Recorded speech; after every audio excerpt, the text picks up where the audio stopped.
queridas irmãs, queridos irmãos, começamos mais um programa O Espírito da Letra, analisando a obra de André Luiz e Francisco Cândido Xavier. Agora estamos estudando este livro, No Mundo Maior. Você está acompanhando conosco, já estamos no capítulo 9 e ele é muito rico, por isso vale a pena, já que este é o primeiro dos livros nesta sequência que já começou lá em Nosso Lar, em que André Luiz vai abordar as questões do pensamento, da mente, do cérebro, os problemas de comportamento decorrentes dos desequilíbrios mentais. Ele é primoroso e vai ajudar-nos em muitas questões do nosso dia a dia. Este programa e este capítulo, o capítulo 9, ele é tão importante, sobretudo para o movimento espírita, para as pessoas que têm a sensibilidade mediúnica, que nós vamos dividir em duas partes. Hoje faremos a primeira parte do capítulo 9 e no próximo programa vamos terminá-lo. Então, pegue o seu livro, enquanto eu estou indo lá para a nossa sala de leitura, começar o nosso estudo do capítulo 9. Vamos lá? Então, já pegou o seu livro? Olha lá.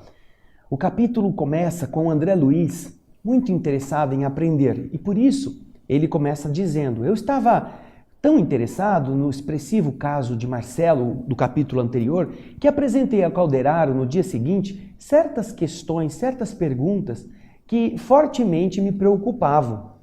Os reflexos condicionados não se aplicariam igualmente a diversos fenômenos medianímicos? Fenômenos da mediunidade?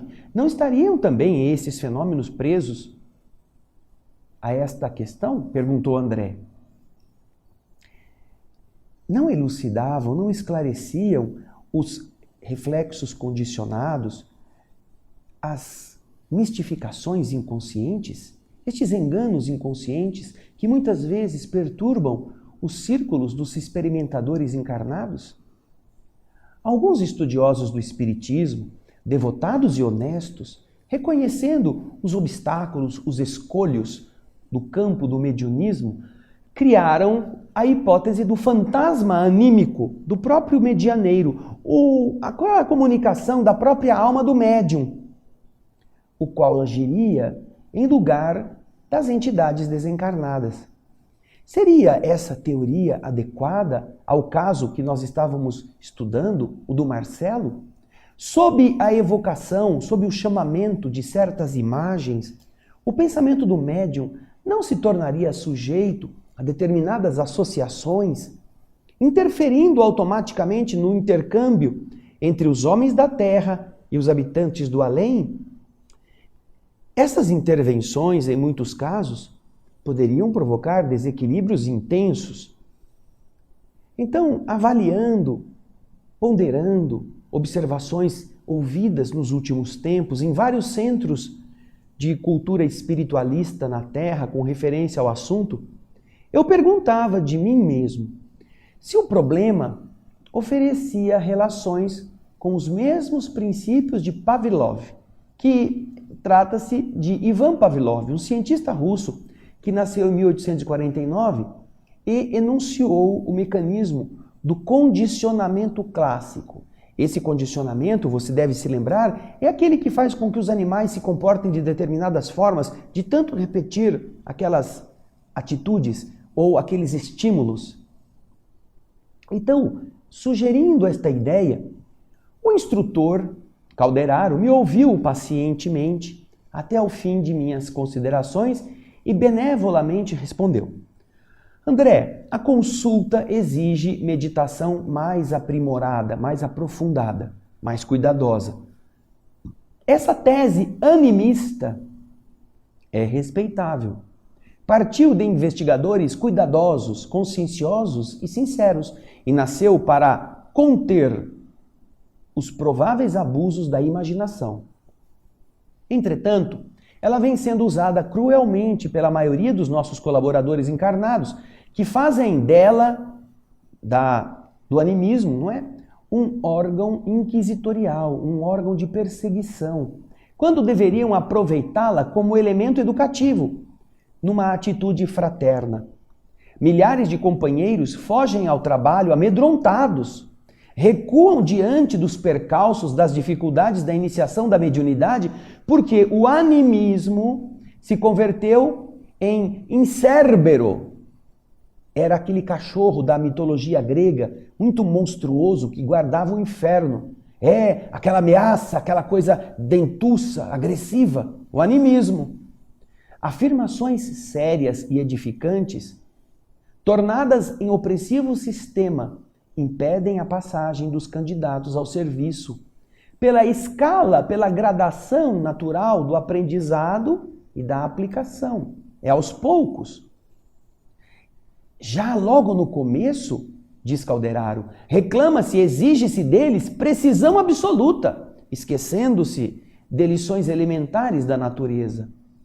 Recolhidos, fechados no castelo teórico, inúmeros amigos nossos, ao se reunirem para o elevado serviço de intercâmbio da mediunidade com a nossa esfera, não aceitam de maneira comum os servidores, que hão de crescer e de se aperfeiçoarem com o tempo e com o esforço. Exigem meros aparelhos de comunicação, como se a luz espiritual se transmitisse da mesma sorte, da mesma forma que a luz elétrica por uma lâmpada vulgar, uma lâmpada comum. Você aperta o botão, ela acende, você aperta, ela apaga. Nenhuma árvore nasce produzindo, e qualquer faculdade, qualquer potencial do espírito nobre requer burilamento, requer trabalho de aperfeiçoamento. A mediunidade tem, portanto, sua evolução, seu campo, sua rota. Não é possível premiar o estudante no curso superior sem que ele tenha tido suficiente aplicação nos cursos preparatórios, através de alguns anos de luta, de esforço e de disciplina. Daí, André, nossa legítima preocupação diante da tese animista, que pretende reunir, enfeixar toda a responsabilidade do trabalho espiritual numa cabeça única, isto é, a do médium, a do instrumento mediúnico.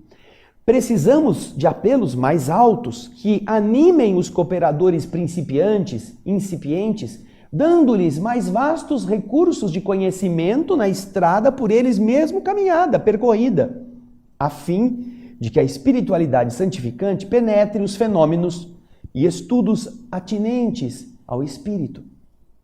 E depois de um pequeno intervalo que eu não ousei interromper, fascinado que estava pela elevação dos conceitos, Calderaro continuou. Vamos à tua sugestão. Os reflexos condicionados enquadram-se efetivamente no assunto. No entanto, precisamos investigar domínio de mais graves apreciações, mais graves avaliações. Os animais de Pavlov demonstravam capacidade de memória, de lembrança, capacidade mnemônica. Memorizavam fatos por associações mentais espontâneas. Isto quer dizer que eles movimentavam matéria sutil, delicada, tênue, independente do corpo denso, que jogavam com forças mentais em seu aparelho ou aparelhamento de impulsos primitivos. Se essas consciências, as consciências fragmentárias, limitadas e incompletas dos animais que estavam no experimento, eram capazes de usar essa energia, provocando a repetição de determinados fenômenos no mundo celular, que maravilhas, que prodígios não realizará a mente de um homem, submetendo-se não a meros reflexos condicionados, mas a emissões de outra mente em sintonia com a dele? Imagina, André, quantas coisas maravilhosas duas mentes em sintonia não poderão realizar. Dentro de tais princípios, continua Calderaro, é indispensável, é imperioso que o intermediário, o médium, cresça em valor próprio. Ocorrências extraordinárias e desconhecidas acontecem na vida em todos os recantos, mas a elevação condiciona fervorosa e entusiasmada procura. Ninguém receberá as bênçãos da colheita sem o suor da sementeira. Lamentavelmente, porém, a maior parte dos nossos amigos parece desconhecer estas imposições, essas necessidades de trabalho e de cooperação. Exigem faculdades completas. O instrumento mediúnico é automaticamente desclassificado se não tem a felicidade de exibir absoluta harmonia com os desencarnados no campo tríplice, no triplo campo das forças mentais, perispirituais e forças orgânicas, fisiológicas. Você compreende a dificuldade? Pergunta Calderaro ao André Luiz. E você que está aí, compreende a dificuldade? Ele está começando a tratar de um tema que talvez você pelo nome não se dê conta. O animismo é uma das teorias que algumas pessoas estavam usando ou criaram para dizer que, na verdade, não é o espírito, um ser desencarnado que se comunica, ou pelo menos em parte. Na verdade, são as ideias do próprio médium que estão falando por ele. Ele pensa que é um espírito, mas é da coisa da cabeça dele. As pessoas que têm outras religiões costumam alegar isto. Porque existem condicionamentos, reflexos condicionados, e a pessoa, então, ela carrega dentro dela diversas personalidades ou ideias já embutidas, e que nessa hora ela põe para fora como se fosse do espírito. Este é o sentido da palavra animismo. É a ânima, a alma do médium que estaria falando. Da sua mente, não de um outro espírito.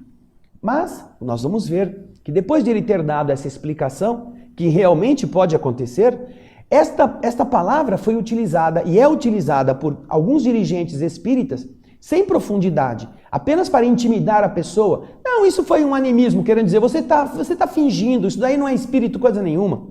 Ao invés de atender à necessidade de aprofundar o caso e estudar o que está acontecendo, por que o médium disse aquilo daquela forma, ou qual é a sua condição íntima, sua emoção, seus problemas, para compreender o todo. E então rotulam, carimbam, e os médiuns que estão no começo, esses que querem fazer as coisas de boa fé, acabam assustados. Não quero saber dessas coisas, porque apesar de eu sentir, apesar de eu ouvir, eu tenho medo de falar e alguém dizer que eu estou inventando. Por isso que esse capítulo é tão importante. No próximo bloco, nós vamos continuar a leitura e a explicação de Calderaro ainda vai ficar mais clara. Vamos até ele daqui a pouquinho.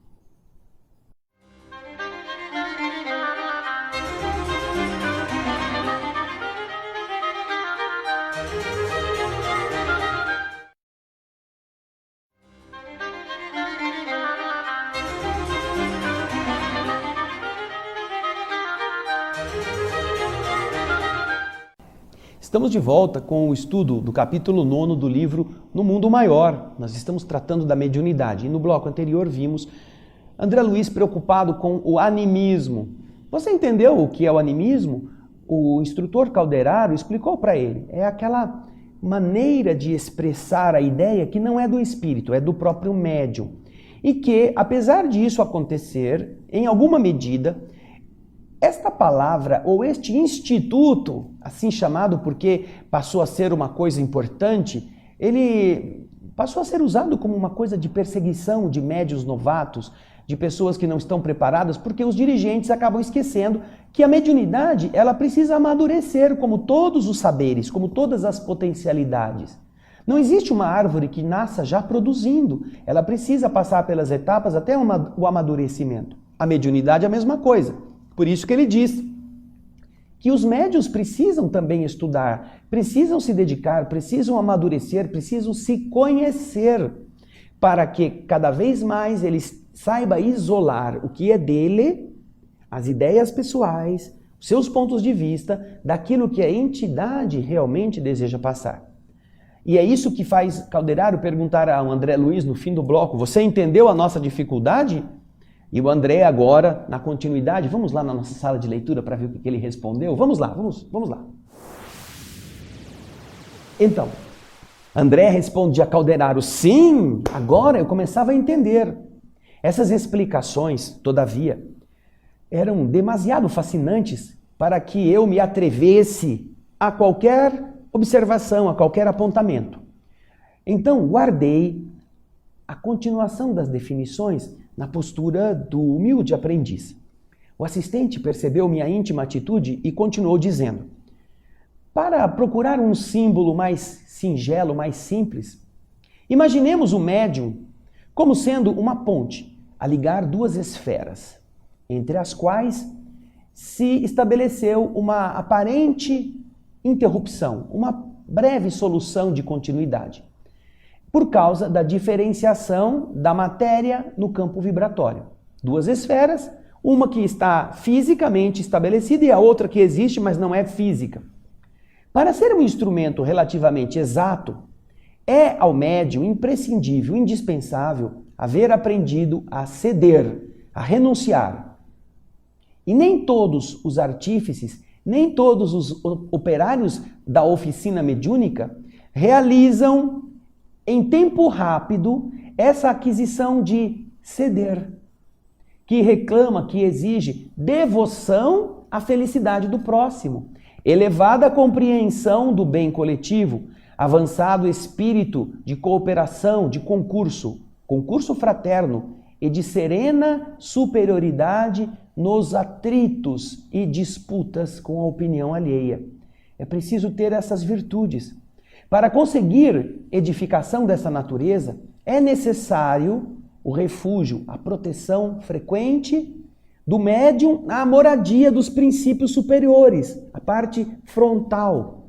A mente do trabalhador, do servidor, precisa fixar-se nas zonas mais altas do ser, onde aprenderá o valor das noções sublimes, renovando-se e sublimando-se, quintessenciando-se, para constituir, para se transformar em elemento padrão daqueles que vão seguir-lhe a trajetória. O homem, para ajudar o presente, é obrigado a viver no futuro da raça. A dianteira, essa vanguarda, impõe a ele o isolamento, a soledade e a incompreensão, por vezes dolorosas. Todavia, essa condição representa artigo da lei que nos determina adquirir primeiro para podermos dar. Ninguém pode ensinar caminhos que não haja percorrido.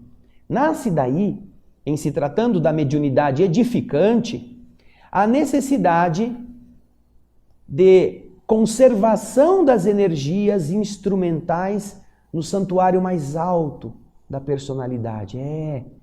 Colocar a nossa inteligência, a nossa capacidade de fixar essas ideias, as energias, neste santuário superior da nossa personalidade. Fenômenos, continua Calderaro, não importa de que natureza, é forçoso, é indispensável reconhecer que importunam, que assediam a criatura em toda parte. A ciência legítima é a conquista gradual das forças e das operações da natureza, que se mantinham escondidas ou ocultas à nossa acanhada apreensão. E como somos filhos do Deus revelador, infinito em grandeza, é de esperar tenhamos sempre à frente ilimitados campos de observação, cujas portas se abrirão ao nosso desejo de conhecimento, à maneira que cresçam nossos títulos meritórios. Por isso, André, consideramos que a mediunidade mais estável e mais bela começa entre os homens, no império, no compartimento da intuição pura. Tem médium que quer ver, que quer enxergar, que quer ouvir vozes, que quer ver vultos, que quer fazer efeitos físicos, que quer mover objetos. E os espíritos estão dizendo, a verdadeira mediunidade, para ser equilibrada e útil, começa entre os homens nesta exploração, neste domínio da intuição pura. Moisés desempenhou sua tarefa forçado pelas expressões dos fenômenos que o cercavam. Recebe, sob irreprimível comoção, os sublimes princípios dos 10 mandamentos, do decálogo da lei de Deus, sentindo defrontar-se, sentindo estar diante dele, estar com ele figuras e vozes materializadas do plano espiritual. Entretanto, ao mesmo tempo que transmite o não matarás, ele não parece muito inclinado ao inflexível respeito pela vida dos outros. Sua doutrina venerável, embora, baseia-se no exclusivismo e no temor, no medo. A doutrina mosaica é de imposição, é de medo, é de punição, é de matar a vida dos que o incomodam. Continua Calderaro dizendo, com Jesus, o aspecto da mediunidade já é diferente. O mestre se mantém em permanente contato com o Pai, através da própria consciência, do próprio coração. Transmite aos homens a revelação divina, vivendo essa revelação nele mesmo. Não reclama, não pede justiça, nem pede compreensão imediata. Ama as criaturas e as serve, mantendo-se unido a Deus. Em razão disto, a Boa Nova é mensagem de confiança e de amor universal. Vemos, portanto, dois tipos de intermediários, de medianeiros do próprio céu, eminentemente diferentes, são muito diversos os dois, mostrando qual é o padrão desejável. No mediunismo comum, portanto, o colaborador servirá com a matéria mental que é dele, sofrendo as imprecisões e os defeitos naturais diante da investigação terrestre. E após adaptar-se, após ceder, após aceitar os imperativos, as imposições mais nobres da renúncia pessoal, ele construirá, não de improviso, mas à custa de trabalho incessante, o templo interior de serviço, no qual reconhecerá a superioridade do programa de Deus acima dos seus caprichos humanos.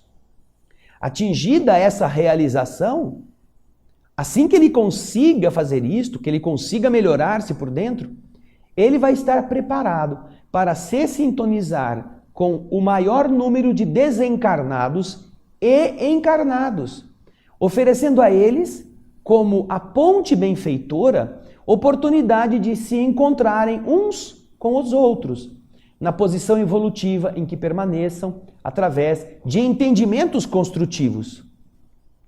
Devo te dizer que não cogitamos, não estamos tratando aqui de faculdades acidentais, ocasionais, que aparecem e desaparecem entre candidatos ao serviço, sem espírito de ordem e de disciplina.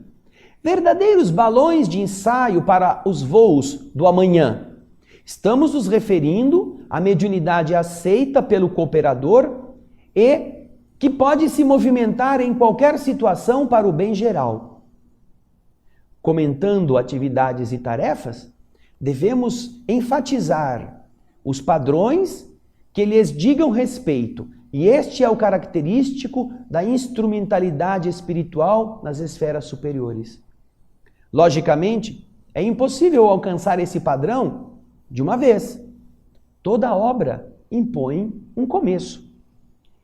E então, você observa, você que está aí nos acompanhando, que Calderaro está realçando essa questão muito importante, que é o próprio indivíduo que está em uma sensação de diferente relação com o mundo invisível, entender que a mediunidade não é alguma coisa acabada, como todo mundo está pedindo. Muita gente quer ser médium sem ter que fazer nada, sem ter que mudar seus conceitos, sem ter que alterar seus hábitos. Quer ser veículo de espíritos santificados sem nenhum tipo de esforço pessoal. Isso não funciona.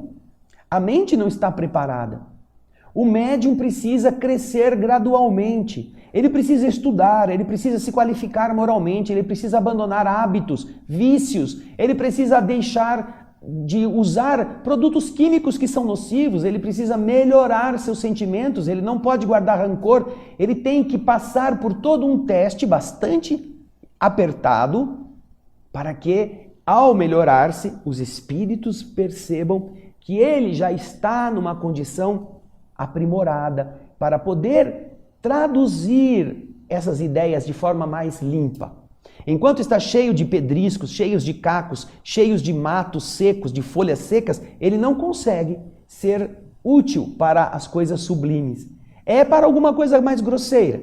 E é isso que nós estamos entendendo como uma responsabilidade daqueles que querem sentir estas coisas de uma forma mais elevada.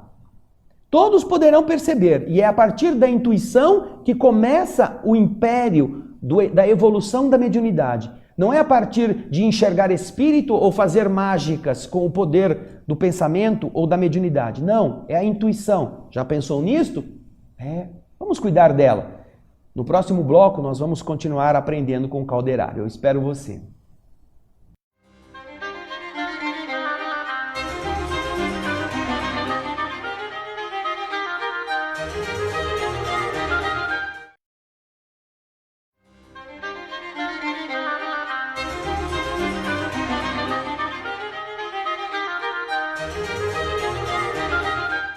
Estamos de volta com o terceiro bloco do capítulo 9 do livro No Mundo Maior. Estamos aprendendo muitas coisas sobre a mediunidade, sobre o animismo, sobre a responsabilidade mediúnica, sobre a disciplina para a melhoria da nossa capacidade de percepção. Não vamos demorar muito não. Vamos lá na nossa salinha de leitura para a gente continuar o texto? Vamos lá? Aí. André Luiz está assim abismado, não é? Está atento, não perde um respiro que Calderaro faça. Então ele continua. Como revelasse nos olhos a incontrolável comoção que se apossara de mim diante dos conceitos ouvidos, o assistente, Calderaro, modificou a entonação da voz e me tranquilizou. E disse: André, referindo-nos ainda a Jesus, importa-nos reconhecer que o Mestre viveu isolado no monte divino da consciência, abrindo caminhos aos vales humanos.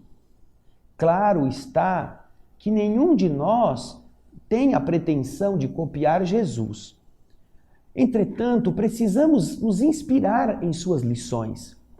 Existem milhões de seres humanos encarnados e desencarnados, que estão com a mente fixa nas regiões menos elevadas dos impulsos inferiores, absorvidos, envolvidos, sugados pelas paixões instintivas, pelos remanescentes, pelas sobras, pelos restos do pretérito, do passado envelhecido, do passado errado, do passado aviltante, presos, atados aos reflexos condicionados das comoções perturbadoras, a que eles, sem defesa, inermes, se entregaram. Outros, muitos outros, se mantêm atados, jungidos, à carne e fora dela, na atividade desordenada, em manifestações afetivas sem rumo, no apego desvairado, alucinado à forma que passou ou a situação que não mais se justifica. Outros ainda param na posição beata, fanática, do misticismo religioso exclusivo, sem realizações pessoais no setor da experiência e do merecimento, que poderia integrá-los no quadro da verdadeira elevação. Destruído o corpo físico pela morte, a situação continua quase sempre inalterada para o espírito, para o organismo perispiritual, fruto, consequência do trabalho paciente e da longa evolução. Esse organismo constituído, apesar de ser feito de elementos mais plásticos e sutis, delicados, ainda é uma casa material de retenção, de conservação da consciência. Ainda o perispírito é matéria. Muita gente, no plano da crosta planetária, no mundo físico, pensa que o céu nos revista de túnica angelical, logo que o corpo baixa a sepultura, que Deus nos manda uma roupinha de asa de galinha, de pena de galinha, ou de aquelas roupas que parece que as noivas usam, só porque o corpo morreu. Mas isto, diz Calderaro, é um grave erro no terreno da expectativa. Naturalmente, não nos referimos, ao considerar as coisas deste modo, a espíritos de qualidade de um Francisco de Assis, nem a criaturas extremamente perversas, uns e outros não cabíveis neste quadro. O ponto mais alto, que é o zênite, e o nadir, o ponto mais baixo da evolução terrestre, não entram nas cogitações, nas reflexões que estamos fazendo. Falamos de pessoas comuns, normais, vulgares, como nós mesmos, que nós vamos em jornada progressiva, mais ou menos normal, para concluir que tal o estado mental que alimentamos, tais as inteligências, desencarnadas ou encarnadas, que atraímos, e das quais nos fazemos instrumentos naturais, embora de forma indireta. E a realidade, meu amigo, é que todos nós, que nos contamos por centenas de milhões, não abrimos mão de intermediários, medianeiros iluminados, aptos a nos colocar em comunicação com as fontes do suprimento superior. Necessitamos do auxílio de mais alto, requeremos a ajuda dos benfeitores que demoram acima de nossas paragens, de nossos ambientes. Para isto, é preciso organizar recursos, meios para recebê-los. Nossa mente, André, sofre sede de luz, como o organismo terreno tem fome de pão. Amor e sabedoria são substâncias divinas que nos mantêm a vitalidade. Olha que bonito que ele está dizendo. Amor e sabedoria são alimentos, são substâncias divinas que nos dão vitalidade, que nos mantêm em funcionamento da energia interna. O instrutor fez breve interrupção e acrescentou: você compreende agora a importância da mediunidade, isto é, da elevação de nossas qualidades receptivas para alcançarem a necessária sintonia com as fontes, os reservatórios, os mananciais da vida superior? Não basta abrir a boca e pedir que chova. E agora é o André aqui que está falando. Calderaro está dizendo, é preciso subir até o rio, é preciso subir até onde está o reservatório para beber a água. Você entendeu, André? Perguntou Calderaro. E ele então respondeu, sim, entendera as observações, analisando-as e vendo a magnitude, a relevância das mesmas. Não é serviço, diz Calderaro. Não é um trabalho que possamos organizar da periferia para o centro. É um trabalho que nasce do interior da pessoa para fora. O homem encarnado, quase sempre empolgado pelo sono da ilusão, poderá começar pelo fenômeno, poderá começar por sentir coisas, ver coisas, mas a maneira que desperte as energias mais profundas da consciência, sentirá a necessidade do reajustamento, da correção, e vai regressar à causa de modo a aperfeiçoar os efeitos. Obra de construção, de tempo e de paciência. E isso é importante que nós, agora fazendo um pequeno parênteses, pensemos. É fundamental perceber que o esforço do indivíduo vai marcar não o início da sua atividade mediúnica, porque esta poderá começar com algum fenômeno assim muito chamativo, uma coisa muito candente, mesmo um fenômeno físico, um efeito físico que aconteça e a pessoa fica preocupada.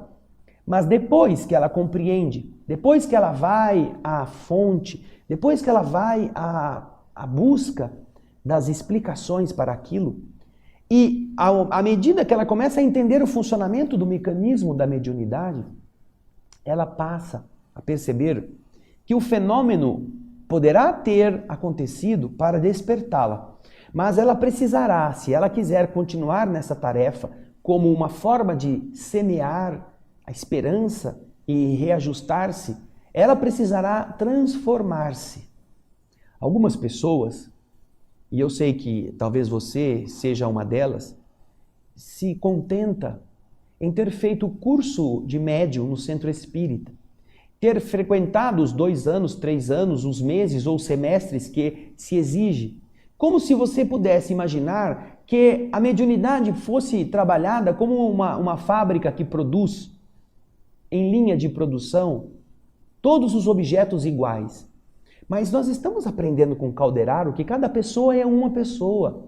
Cada pessoa tem seus vícios, tem suas virtudes, tem o cabedal de aprendizado, tem as experiências que já viveu em outras vidas, tem frustrações, tem medos, tem coragens, tem desenvolvimentos, tem talentos. Como poderá haver igualdade só porque naquele ano a classe de 30 alunos terminou o curso da mediunidade e agora são 30 médiuns? Já podem receber espíritos? Estamos falando do aparato que liga a lâmpada, acende, apaga, sentou, cafungou, recebeu e acabou. Vai embora para casa. Ah, eu fui excelente médium. Que isso? Eu tenho visto ao longo da minha experiência muita gente receber espírito em inúmeras casas espíritas. E uma das coisas mais interessantes é que nós observamos que às vezes as pessoas não percebem quantas vezes estão fazendo a mesma coisa igual. Como elas não melhoram nem a percepção dos espíritos, nem a sua própria capacidade de sentir outras coisas. Não estou falando aqui que fazem isso por maldade. Estou aqui anunciando apenas o que Calderaro está dizendo. Pessoas que não estão aprofundadas na realidade do aprendizado da mediunidade acham que você foi numa repartição espiritual, o cara pegou uma sacolinha e disse: agora você é médium, é só vestir isso aqui. Veste essa roupa e aí você está pronto para receber todo tipo de espírito. Não, não é assim. Os espíritos mais elevados, que é o que todos nós queremos receber em termos de instrução, precisam de médiuns mais elevados. Precisam de seres que estejam lutando contra as suas fraquezas, contra seus... Não é que sejam puros, que sejam perfeitos, não, mas são sinceros, são autênticos, são verdadeiros, são limitados, mas estão querendo melhorar. Aí sim, os espíritos ajudam quando há o interesse do candidato a se transformar. Mas quando simplesmente ele quer ser só mais um, quer receber espírito só para dizer eu sou médium, quando o indivíduo, o candidato, não se prepara contra a sua vaidade, contra seus hábitos, ele acha que é como ir na academia. Ele entrou lá, botou a roupinha de ginástica, fez uns levantamentos de peso, suou um pouquinho, terminou o horário, toma um banho e vai embora para casa. Isso serve para reajustar o corpo, mas não para o espírito, na questão mediúnica.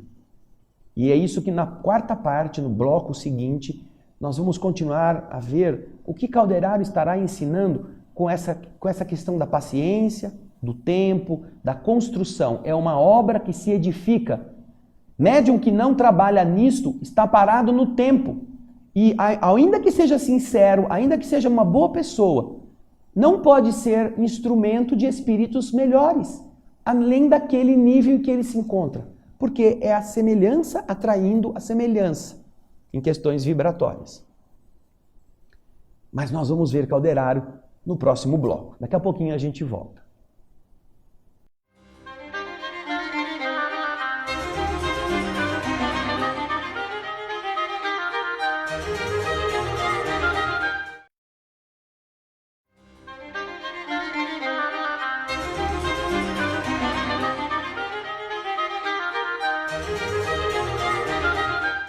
Estamos de volta com o último bloco deste programa que está tratando do capítulo 9 do livro No Mundo Maior.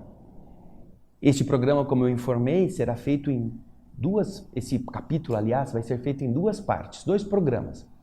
E agora nós vamos ver o que Calderaro estará ainda preparando para nós no aprendizado desses temas. É tão interessante que eu nem saí da sala de leitura, já fiquei aqui. Vamos acompanhar então o texto que nos espera agora para encerrarmos este capítulo ou este programa do capítulo 9? Vamos lá então.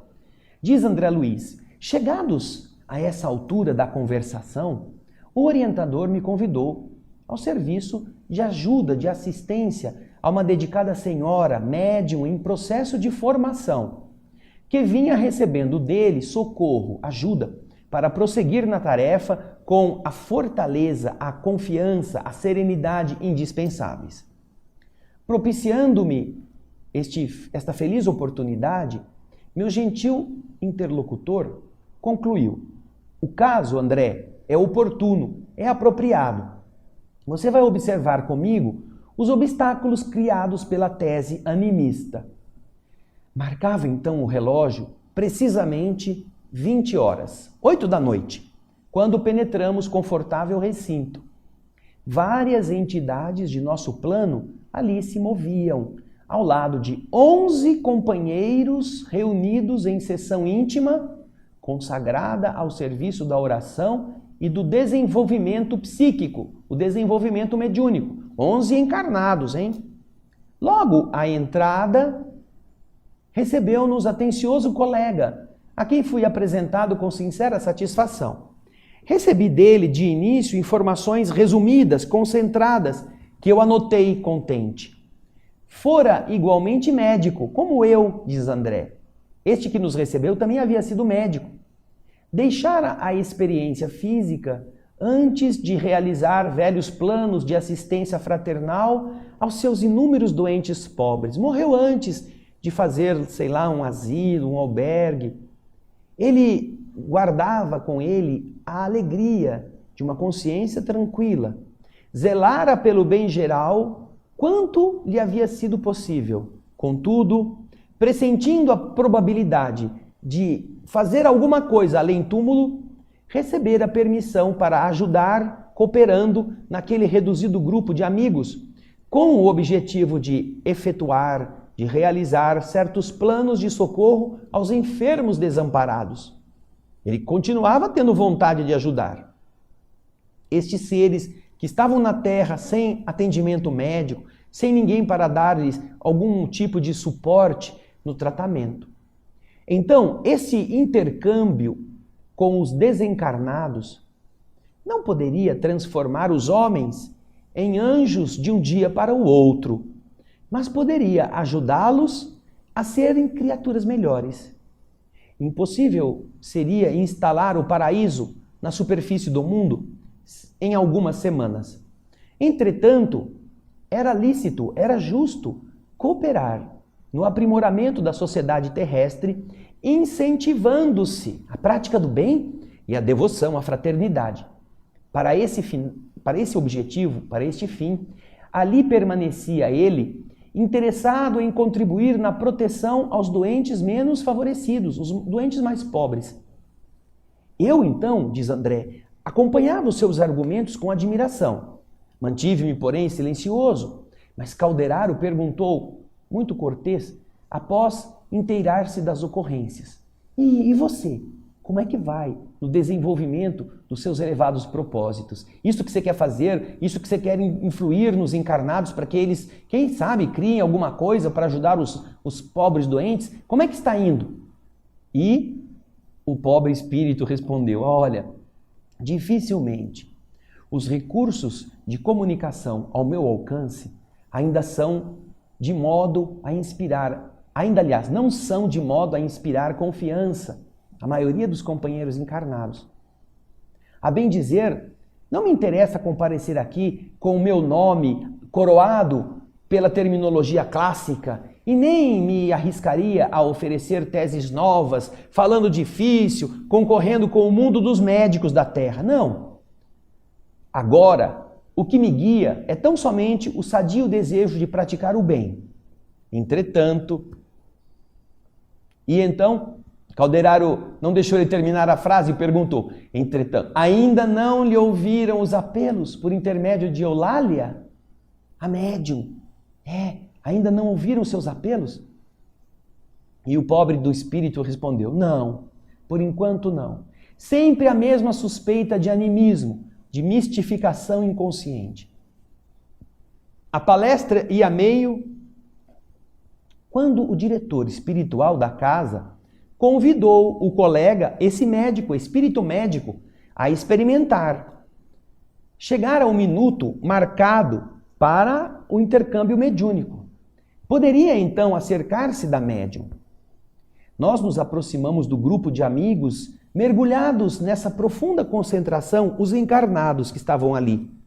Enquanto o novo conhecido, esse espírito médico, se aproximava de uma senhora de porte distinto, de um porte diferente, certamente ensaiando a transmissão da mensagem que desejava passar à esfera carnal, Calderaro observou-me. André, repare o conjunto. Eu já fiz minhas anotações. Com exceção de 3 pessoas das 11, os demais, em número de 8, estão em uma atitude favorável. Todos esses se encontram na posição de médiums pela passividade, pela receptividade que demonstram. Observe a irmã Eulália e você reconhecerá que o estado receptivo mais adiantado lhe pertence. Dos 8, ela é a que tem mais condições de receber. É a que mais se aproxima do tipo necessário. No entanto, o nosso amigo médico não encontra em sua organização psicofísica elementos afins, elementos harmônicos perfeitos. Nossa colaboração, ou nossa colaboradora, a Eulália, não se liga a ele através de todos os seus centros perispirituais. Não é capaz de se elevar à mesma frequência de vibração em que se acha o comunicante. Não possui suficiente espaço interior para compartilhar as ideias do médico, os seus conhecimentos. Não lhe absorve, não assimila o entusiasmo total pela ciência, porque ela ainda não trouxe de outras existências esse entusiasmo ou este saber, nem construiu na experiência atual as necessárias teclas evolucionárias que só o trabalho sentido e vivido lhe pode conferir. Eulália, porém, manifesta um grande poder, o poder da boa vontade criadora, sem o qual é impossível o início da subida às zonas mais altas da vida. Ela é a porta mais importante pela qual se entenderá com o médico desencarnado. Este, por sua vez, para realizar o nobre desejo que o anima, se vê forçado, em face das circunstâncias, a colocar de lado a nomenclatura oficial, a linguagem de médico, a técnica científica, o patrimônio de palavras que lhe é próprio, que lhe é característico, as definições novas que ele aprendeu, a sua ficha de renome, de fama, que lhe coroa a memória nos círculos dos conhecidos e dos clientes. Ele não poderá falar nada disso. Poderá identificar-se com Eulália para uma mensagem precisa, usando também a seu turno, apenas a boa vontade. A boa vontade dela e a boa vontade dele estarão sendo o caminho, a ponte. E adotando esta forma de comunicação, ele vai se valer, acima de tudo, da harmonia mental desse reduzido grupo, diminuindo ao mínimo a influência sobre os centros neuropsíquicos da médium. É que, em matéria de mediunismo, há tipos idênticos de faculdades, mas enorme desigualdade nos graus da capacidade de recepção, os quais variam infinitamente como as pessoas. Todos são médiuns, todos têm percepções, todos podem falar, ou podem escrever, ou podem ver, mas há uma infinidade de graus diferentes, de capacidade receptiva. Há uma diferenciação muito grande. Então, ele não poderá valer-se daquela médium que não conhece a medicina, que não é capaz de captar ideias da ciência, ideias técnicas, nem entender vocabulários que não são familiares para a sua mente. Então, você vê, esta comunhão vai ter que se limitar a pontos básicos da boa vontade. E o espírito terá que passar uma mensagem sem revelar quem ele é, sem dar a conhecer detalhes por uma linguagem que esteja acima, inclusive, da capacidade daquela médium neste período em que ela está se exercitando. Agora então vocês estão vendo que André Luiz e Calderaro chegaram na prática. Vamos ver esse negócio do animismo, vamos ver esse negócio da influenciação do pensamento de um e do outro, e vamos ver como os encarnados estão trabalhando com esta tese, com estas concepções que muitas vezes não conhecem. E para se livrar de um aprofundamento na pesquisa, de um cuidado mais devotado àqueles que estão desenvolvendo o processo mediúnico, preferem simplesmente jogar isso na vala comum, de mistificação do inconsciente, de enganação. Às vezes pode acontecer. Eu conheço casos, muitos casos, em que pessoas vaidosas, pessoas sem autodomínio, pessoas com frustrações, com coisas que estão recalcadas no seu ser, queriam aparecer e se valiam de processos mediúnicos que elas mesmas criavam, inventando coisas, inventando entidades só para serem admiradas pelas pessoas que as estavam ouvindo. Eu conheço casos assim, mas não quer dizer que são todos. Isto é um problema da pessoa, do espírito da pessoa. Então, aqui vamos começar a ver como que na prática o mundo espiritual nos estará ajudando a encontrar uma forma de entendimento do porquê que essas coisas são assim. E você pode ver que há um esforço de um para baixar a sua capacidade e da outra para elevar-se no mesmo padrão, do meio do caminho e assim se entenderem. Bem, não acabou o capítulo, mas acabou o nosso programa hoje. No próximo programa nós vamos terminar o capítulo 9 e por isso você tem mais uma semana para ir dar uma lida, hein? Vai estudando, porque isso é muito interessante. Nós vamos aprender muita coisa vendo o que estará acontecendo nessa reunião mediúnica, em que 8 estão em harmonia e 3 estão ali meio desconectados. É muito interessante. Eu espero você no nosso próximo Espírito da Letra, analisando a obra de André Luiz, o livro No Mundo Maior. Um grande abraço e muita paz.